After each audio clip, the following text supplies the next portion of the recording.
Hello everyone and welcome to the Gunpla Network. I'm the Spicer and today's review of the high-grade LaGowe comes to you courtesy of those fine folks over at Canadian Gundam. Canadian Gundam is your one-stop shop for all things Plamo and Gunpla here in North America. With flat rate shipping to the US and Canada, a private warehouse option, and a vast catalog that's restocked regularly, you're going to have anything you're looking for. So when you're placing that next order over on CanadianGundam.com, don't forget to use the promo code GUNPLANetwork to save yourself 10% off. So, the LaGowe, it is built, it is done, and I have some thoughts. And a weird mix of thoughts at that. Now, I do think that my initial concerns over some of the construction were fairly well founded, but this is not as... It's not as bad as I thought it was going to be from like a very basic engineering and posability standpoint, but it's also not as good as I'd hoped. It's a very strange combination of things. But overall, I have to say, it's pretty neat. Like, this is a kit I wish Bandai would give us a high-grade Cosmic Era version of. Like, it could use more advanced engineering, it could make the legs a little bit better, it could make the torso articulation a little bit better, it could do the head better, it could probably do something with the big beam cannons and wings, and it would actually make a pretty sizable difference versus most of your bipedal humanoid Gundams. Now that being said, let's get into the actual review. So visually speaking, it's pretty accurate, it's pretty spot on. There are some areas that you can detail up if you so choose. Most of the actual colors you see are actual plastic. There are yellow stickers on the wings towards the end, so you do have to deal with those, but they're very basic and pretty stable.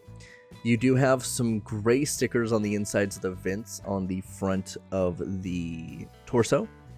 Those are fine. Those probably would do better being painted, to be entirely honest, and it would be relatively easy to do so, but the stickers are serviceable.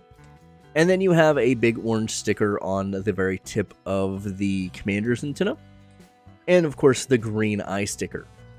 Now, from a visual standpoint, the sticker is fine, but this is one of those areas that engineering a movable eye or something that's just not a flat sticker, I think would go quite a long way. You'd have to re-engineer the head significantly, but I think it would turn out to be a much better looking product than this.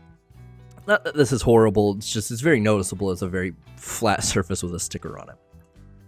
Now, outside of that, it does pull off the doggo vibe pretty good. The head is mostly fine. This is one of the few instances I will say seam line has bothered me, because it just makes it look like it has a weird mouth, so it looks a bit like a Muppet. Very confusing, so that's where I went with that, but that's the vibe I get. The rest of it, though, the legs look fine, the little claws look good, the rubber on the quote-unquote treads is pretty cool, the cannons look fine. Like, it's a good-looking suit that, with a little bit of love, can look significantly better. But, once again, if this was just updated, even if this had just gotten a remaster, not even a full high-grade Cosmic Era treatment, I think it would be better, right? But as a serviceable representation of this suit that we may never get another version of, yeah, it's fine. I don't think anyone's out there clamoring for a new LaGowe. I don't think it's anyone's favorite mobile suit, but it is cool looking. It's bright orange. It does it well. It's mostly color accurate. And while it could use a little bit of surface detailing, it's very serviceable.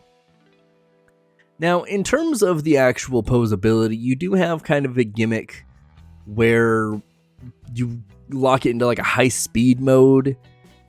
The only problem is nothing really locks in place, so it's not the easiest thing to pull off and make look convincing. There's no mechanism for the head to like lock back in either. So you can pull it off and it looks fine. It's just not perfect. And this is really the only big gimmick you get. You effectively just move both front legs forward and drop down the rest of the treads. You fold up the back legs into a like kind of laying on top of each other configuration, kind of like the thigh is on top of the calf. And then you also have the little treads drop down. The head, it tells you just to put it straight forward, but you kind of try to push it back as far as you can. It just doesn't go. And then the torso actually does lock up. I'll give them that. The one problem is it's kind of this weird, like, two-jointed ball joint situation. So when you go to extend it to give you more posability, it just pops out. You pop it back in. It's just it's a weird design thing that works, but not like 100% the best. But outside of that, I mean, this is an interesting mode. I just wish you would have had like more concrete locking of the joints or something. Because it is meant to like look and function very much like a brick, right? Everything is locked in. It's high speed mode. Everything's kind of tightened down, but you don't really get that in plastic.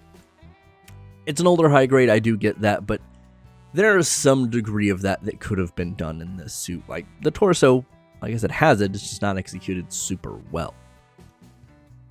Now, you do have a little peg in the bottom if you choose to remove the cover to put a stand on this. It's a 3mm peg, so any of your basic Bandai stands will work, whether they came with a different kit or you picked one up at the store. And that's fine. The way it connects or where it connects on the body, it isn't the best. I mean, it's not terrible, and there's not a lot of other places you could have really put this, so I get it. But even with you trying to kind of twist the back half, it's a fairly weak connection, so it just kind of looks lazy, but it doesn't look horrible. Like, you can kind of cover it up a little bit, and like if you had it on your shelf like this, I think it would be a pretty convincing dynamic pose that wouldn't look super goofy. But it does take a little bit of work. This is one thing I will say about this kit, kind of in general, is in order for like the legs to work properly, it is largely hollow. It's an incredibly light kit. So it does make getting it standing relatively easy. The problem is it feels very hollow. Like if you've ever built any of the 90s no grade / high grade stuff from like Wing or G Gundam, it feels like that. There's just nothing in there. And that doesn't feel great. Now, like I said, it helps with posing. It just... There are, I think, better ways to make things stable.